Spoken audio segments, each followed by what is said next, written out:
안녕하세요. 오늘 첨단 AI 칩이 의도치 않은 곳, 특히 중국으로 흘러들어갈 수 있다는 우려. 이거 요즘 정말 뜨거운 이야기죠? 블룸버그 기사에 나온 엔비디아 CEO 젠슨 황의 발언을 중심으로 한번 깊이 파고들어 보겠습니다. 이 젠슨 황 CEO는 자사칩 유출 증거가 없다. 이렇게 자신감을 보였는데 그 근거는 뭘까요? 그리고 또 최근에 미국 AI 관련 무역 규제가 좀 바뀌면서 이게 중동 국가들의 AI 기술 확보 경쟁에는 어떤 영향을 줄지 이것도 같이 보죠. 복잡한 기술이랑 무역 이슈, 핵심만 빠르게 알고 싶으신 분들께는 아마 흥미로운 시간이 될 겁니다. 자, 바로 시작해 볼까요? 네. 오늘 저희는 그 젠슨 황 CEO 주장의 핵심 근거 두 가지를 좀 볼 건데요. 그러니까 엔비디아 하드웨어 자체의 어떤 물리적인 특성하고요.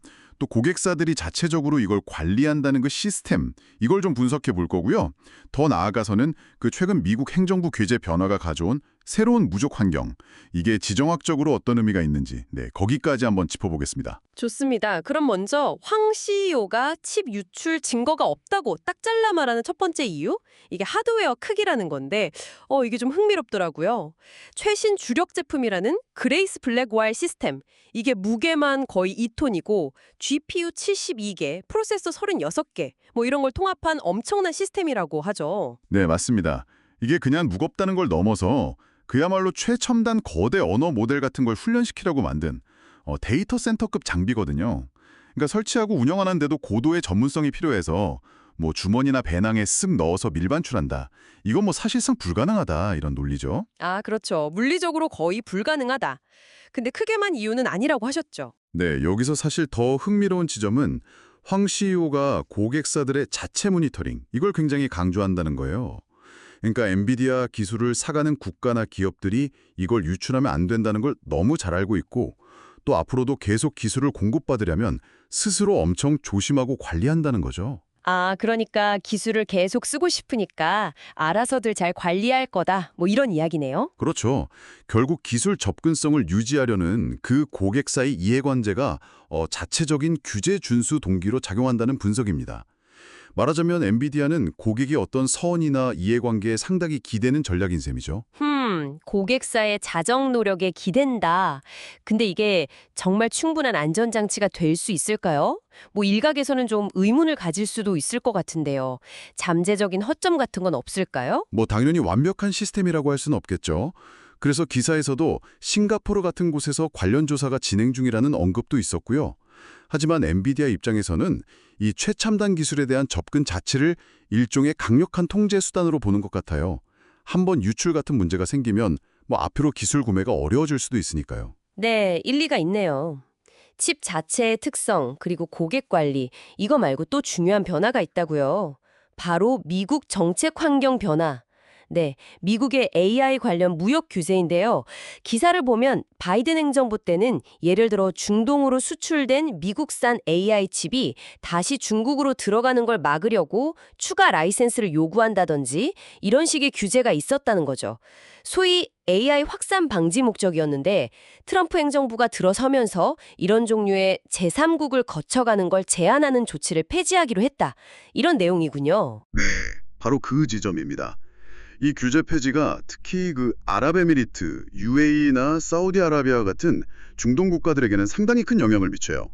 엔비디아의 진짜 최첨단 기술, 이걸 확보하는 문턱이 낮아진 셈이니까 이들 국가의 AI 역량 강화에 가속도가 붙을 수 있게 된 거죠.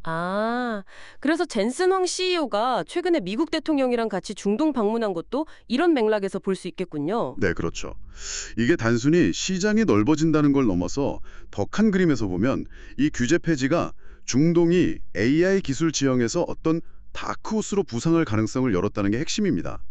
이건 기존의 미중 기술 경쟁 구도에도 예상치 못한 변수가 될 수 있죠. 그렇군요. 이게 지정학적인 판도 변화 가능성까지 연결되는 문제네요.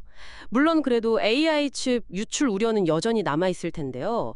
황 CEO는 중동 고객을 우선해야 하냐 이런 질문에는 적절한 예측으로 모두에게 필요한 기술을 구축할 거다 약간 원론적인 답변을 했고요.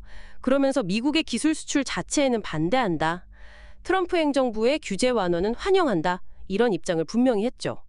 기사에 따르면 전 세계적으로 미국 기술을 제한하는 건 잘못됐다. 오히려 미국 기술을 전 세계적으로 극대화해야 한다. 이렇게 주장했다고 합니다. 이 부분은 황 CEO의 발언을 그대로 전달하는 겁니다. 자, 그럼 오늘 이야기 한번 정리해 볼까요? 엔비디아 CEO 젠슨 황이 AI 칩의 중국 유출 가능성, 이걸 낮게 보는 근거로 두 가지를 제시했죠. 하나는 그 거대한 하드웨어 크기, 네. 그리고 또 하나는 고객사들이 스스로의 이해관계 때문에 알아서 잘 통제하고 노력할 거라는 점. 그렇죠. 그리고 미국의 AI 확산 방지 규제가 폐지되면서 특히 중동 국가들의 AI 기술 확보 경쟁에 불이 붙고 이게 또 지정학적 변수가 될 수 있다는 점. 마지막으로 기술 수출 제한에 대한 황 CEO의 아주 강력한 반대 입장까지. 네, 이런 내용들을 짚어봤습니다. 맞습니다.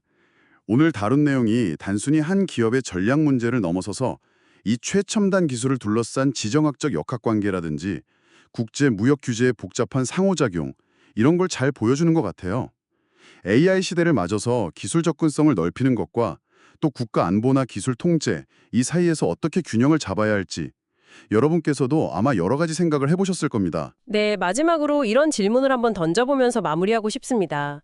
이렇게 강력하고 또 전략적으로 중요한 AI 칩에 대한 규제가 완화되는 추세인데 과연 우리가 아직 예상하지 못한 기술 확산의 부작용이라든지 혹은 어떤 새로운 지정학적 긴장 같은 것들, 앞으로 어떤 예상치 못한 도전 과제들이 수면 위로 떠오르게 될까요? 한번 곱씹어 볼 만한 질문인 것 같습니다.